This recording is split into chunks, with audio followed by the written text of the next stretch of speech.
Hindi po ba masama na araw-araw yan? So, hi po mga ka-Diyosa. So, ang tinatanong po natin ka-Diyosa ay, kapag gumamit daw ba tayo ng SCD Peeling Skin Lotion, ay hindi daw ba masama kung araw-araw natin siyang gagamitin?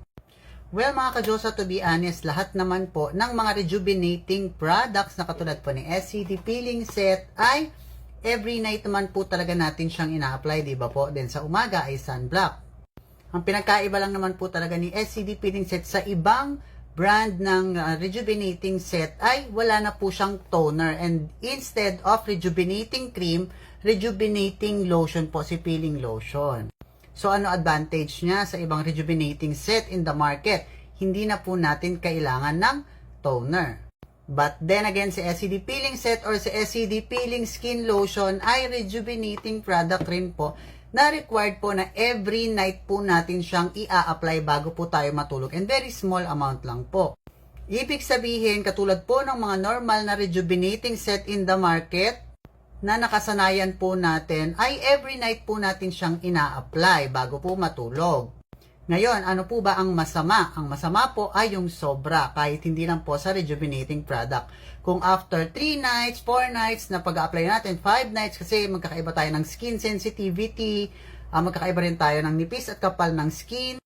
Kung after 5 nights ng application ay sumusobrang hapdi na, sumusobrang pula na niya, or nagkaka-rashes na kayo, that's the time na kailangan na po nating ipagpahinga muna ang pag-a-apply ng SCD Peeling Skin Lotion. For example, pang 4th night ko na ngayon, pang 5 night ko na, 5th night, ganyan. Then parang, ay, ang hapdi na niya masyado, ay, namumula na siya, ay, parang nagra-rashes na yung leeg ko. Yun po yung time or sign na kailangan na po nating ipagpahinga muna ang pag-a-apply ng SCD Peeling Skin Lotion. Then, ang gagamitin na lang muna natin ay yung sunblock sa umaga, and then Kojic po, panghilamos natin. Pero, wag po natin siyang ugaliing ibabad sa face natin since matatapang pa rin po ang mga Kojic acid.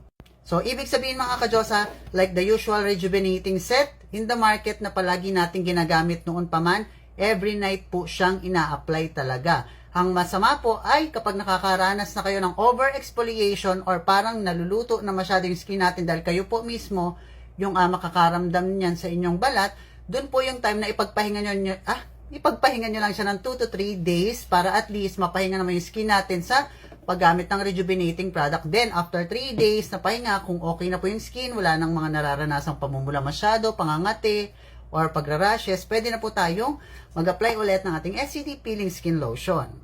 So, ganun lang po yung diskarte na kailangan natin gawin, and pwede naman tayo magpahinga, depende nga po yan sa skin sensitivity natin. Gawa ng hindi naman po lahat ay kaya ng 5 day straight, or 4 night na straight, or 1 week straight. Again, kung nakakaranas na po ng sobrang pamumula, pangangati, paghapde, rashes, or pagbubutlig, it's a sign na po na na-overexfoliate yung skin natin. Kaya ipagpahinga lang po siya ng at least 2 to 3 days. Then pag wala na, pwede na ulit gumamit ng ating SCD Peeling Skin Lotion. And ihabol ka na rin yung mga nagtatanong po ng how to buy, how to order, how much. Ganito lamang po yan. Kung napanood mo ang video na to, i-click nyo lamang po ang picture ko dito. Or hanapin nyo lang po sa ating TikTok app ang RC Diyosa Store, then lalabas na po doon yung ating mga SCD peelings, SCD products, or yung ating SCD peeling set, and then nandun na po yung mga prices, description, and how to order. So, yun lang mga ka-Diyosa, and hopefully nakatulong ang video na to sa iyo, and have a great day po. Bye-bye!